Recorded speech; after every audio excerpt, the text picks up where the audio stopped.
Reka nongere mbasuhuze abakunzi berekeza Ubuzima TV, nk'uko bisanzwe ni wa mwanya mbagezaho ibiganiro by'imiti itandukanye mukabasha kwivura mukagira ubuzima bwiza. Uyu munsi rero nkuzaniye ikiganiro cyiza cyane, aho ngiye kukwereka ububasha n'ubushobozi bw'iki kimera cyangwa bw'uru rurabo. Uru rurabo rero tugiye kurwifashisha mu kuzana igikundiro cya kindi gihambaye, mu kwivanaho ikibi cyose, mu gutuma inyenyeri yawe yongera kwaka ukabona ko abantu bakwishimira cyane. Ikindi uyu ni umuti mwiza wagufasha mu kukuvura indwara zitandukanye, zishobora kuba ari izisanzwe cyangwa z'amarozi. Rero ikindi no kugutera nyine igikundiro binyuze mu buryo bwo kuwisiga. Ururabo rero mu ndimi z'amahanga usanga barwita ngo ni Star of Jerusalem, ugenekereje wavuga ko ari nk'inyenyeri y'i Yerusalemu, ariko ikinyarwanda cyarwo kizima narakibuze. Wowe uraza kwitegereza ifoto yarwo, ndakeka rukunda kuba ahantu henshi, uzahita urumenya, urahita urubona neza, ruraba rugaragara. Mbere y'uko rero dutangira, ndagira ngo nshishikarize umuntu wese wari mushyashya kuri channel ya Kiza Ubuzima TV gukanda kuri subscribe cyangwa se abone, ukakanda no ku nzogera ya notification kugira ngo ibiganiro byose ujye ubasha kubibona nta na kimwe kigucitse. Reka rero nizeye ko niba uri mushyashya wamaze gukanda kuri subscribe cyangwa sabone. Nkomeza gushimira abantu mwese mugenda musharinga izi video, ni byiza cyane. Nawe utarabikora watangira ukajya uzisangiza inshuti zawe kugira ngo bibashe kugera kuri benshi, kuko hari ubwo uba umufashije atabashaga kubibona. Reka rero n'abatindiye twigarukiye ku kimera cyacu. Uru rurabo rero nk'uko urubona rushobora kugira utubabi tw'umweru, cyangwa ugasanga ntitusa umweru tujya gutukura. Urwo wakoresha rwose, yaba urufite utubabi tujya gusa umweru cyangwa tudasa umweru, byose birakora nta kibazo, ni zimwe. Rero akenshi hari igihe nyine usanga umuntu afite cya cyangiro gituma abura n'akazi, ahantu hose usabye akazi bikanga. Wowe ndagira ngo numara gukoresha uru rurabo uzabona ko ibintu byose bizahinduka mu minsi mike cyane, ugatangira ukabona abantu bongeye bakwishimiye, akazi kese ukabona, kandi wajyaga kugasaba nyine bakakubonamo nta n'ubushobozi ufite, ku buryo ugenda bagahora bakubwira ati tuzagutumaho, kandi ibintu byose nyine wabyujuje, ariko nyine bakakubwira ko bazagutumaho ejo, ukabona mu kazi wagombaga kubona hagiyemo undi muntu. Mbese bigahora gutyo, mbese nawe ukibaza icyo uzira bikakuyobera, ukabona warakoze, ubushobozi bwo gukora waba ufite n'ubushake urabufite, ariko ntabwo bakubonamo icyo cyizere, nta nubwo bakubonamo ko ako kazi ari wowe kagenewe.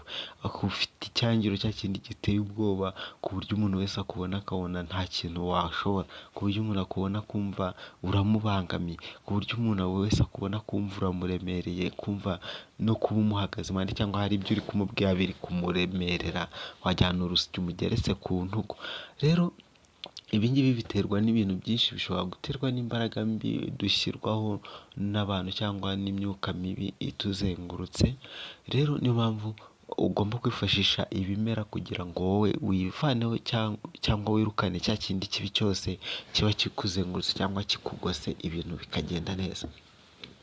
Rero mu gihe uzaba nyine ushaka kugira ngo uhamagare cyangwa ukurure iki gikundiro gituma inyenyeri yawe yongera kwaka n'akazi kakaboneka byihuse, uzabigenza ute? Uzagenda rero ari mu museso wa kare cyangwa nimugoroba, izuba rirenze cyangwa ritararasa mu museso, ugende usorome amababi y'uru rurabo, usorome utubabi duhagije, hanyuma nurangiza uzaza udusekure, hanyuma wanika ku zuba ritari ryinshi kugira ngo tudatakaza ubutaraga bwatwo. Ubishoboye wagenda ukaduca n'amashami byose ukatumanika mu nzu, twazuma ugasekura, ukayungurura, ugakoramo agafu. Ariko niba wanditse ku zuba, sekura wanike, izuba nirutangira kuma wongere usekure paka uyungurure, ubone agafu kanoze kameze neza.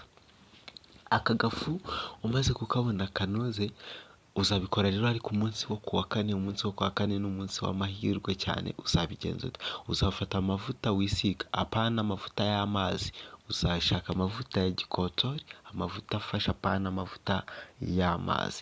Hanyuma numara gufata aya mavuta yawe icyo uzakora ushobora kuyayaza, yamara kuba nk'amazi ugahita uvangamo ya fu ukabivanga neza.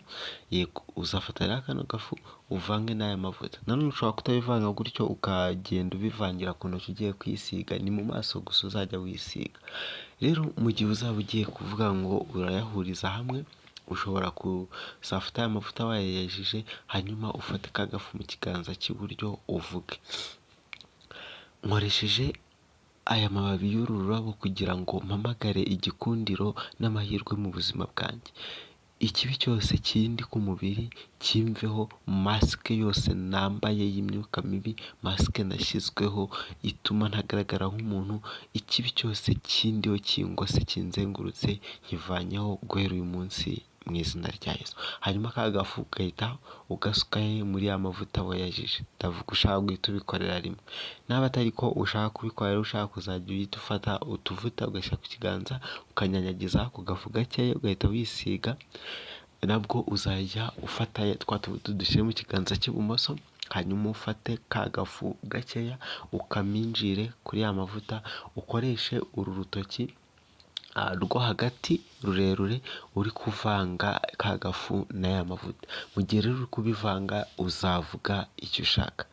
Nkoresheje aya mavuta n'aka gafu kugira ngo mpamagare cyangwa nkurure igikundiro gihambaye ku buzima bwanjye. Ikibi cyose cyangwa masike mbi naba narashyizweho n'imyuka mibi, naba narashyizweho n'ababituma abantu batankunda, ituma ntagira igikundiro, ituma njya gusaba akazi nkakabura, nyivanyeho guhera uyu munsi. Numara kuvanga neza usime ayo mavuta dukeya cyane, wisige mu maso. Ushobora kwisiga bisanzwe tukatwisiga uturenzaho nyuma dukeya, ntabwo bisaba kwisiga byinshi, ubundi ukigendera. Ukabikora nibura iminsi 7. Iminsi 7 izashyira ubona ko hari ikintu kiri guhinduka ku buzima bwawe. Ubishoboye rero, wabonye utu tubabi twinshi, ushobora kuduteka mu mazi, hanyuma waduteka ariko nabwo ari kuri uwo munsi wo kuwa kane, byatangira guhora ukavanga, ubundi ukavuga intention yawe cyangwa icyo ushaka ko kiba, cyo wikuraho, icyo uhamagara, hanyuma ukoga aya mazi. Ikindi rero, aya mababi ashobora gufasha ba bantu bagira ikibazo cyo kuribwa mu nda bidasobanutse, ugasanga uribwa mu nda ariko kwa muganga babona nta kintu babona gituma uribwa, babuze indwara. Mu gihe rero bimeze gutya, wateka aya mababi hanyuma ukajya unywa akarahure mu gitondo, akandi nimugoroba, ukabikora iminsi 3, ikibazo kizaba cyakemutse. Hari abandi bantu bajya kwa muganga bakababwira ko bafite isukari nyinshi mu mubiri. Ikibazo rero cyo kuba ufite isukari nyinshi mu mubiri, uzagenda ushaka imizi y'uru rurabo, hanyuma uyiteke, ujye unywa nabwo akarahure mu gitondo, akandi nimugoroba, ubikore iminsi 7, ikibazo kizaba cyakemutse. Gusa mu kunywa uyu muti wo kunywa, umuntu utwite ntago awemerewe, kubera ko ushobora kumugiraho ingaruka ku mwana, cyangwa bikaba byatuma umwana ibise biza igihe kitaragera. Uzabyirinde rero kugira kunywa mu gihe utwite. Rero wowe wari ufite ibibazo byo kugira isukari nyinshi, wowe uribwa mu nda, utazi ibyo ari byo bikurya, nawe ukeneye igikundiro cyangwa kugira ngo inyenyeri yawe yongere yake, kubona akazi biboneke, wakoresha ururabo. Ni rwiza cyane, ruzagufasha ibintu bigende neza. Uwaba azi izina ryarwo mu kinyarwanda yaza kutwandikira muri comment, kugira ngo n'abashaka kumenya izina mu kinyarwanda barimenye. Niba hari uwaba arizi yatwandikira. Ciao ciao, Imana ibarinde.